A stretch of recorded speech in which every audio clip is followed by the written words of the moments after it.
Peggy 16.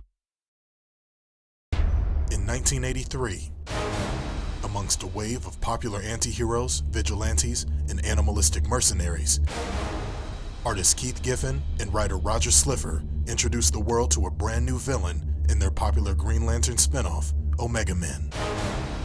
That interstellar bounty hunter was named Lobo. Initially introduced as an over-the-top parody of the aggressive and hairy heroes of other comic companies, Lobo was instantly adored by the fans and quickly evolved into the biggest badass in the universe.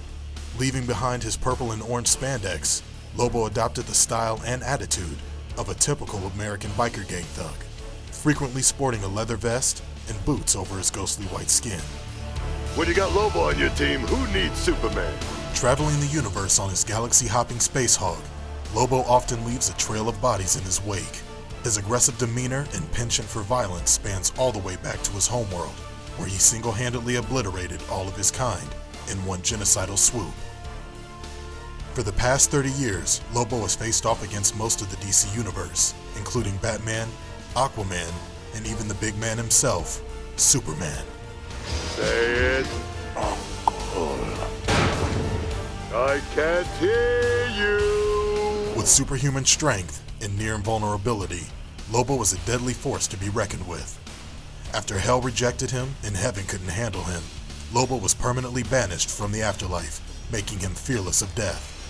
Lobo was also an expert in multiple forms of armed and unarmed combat, keeping his favorite weapon, a large chain with a devastatingly large hook at the end of it, always at arm's length.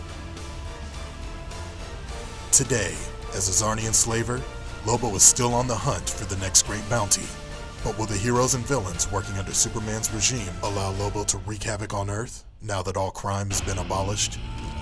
What will Batman and the rest of the insurgency make of this sarcastic powerhouse with a thirst for destruction? I'll kill you, Batstitch. Dream on.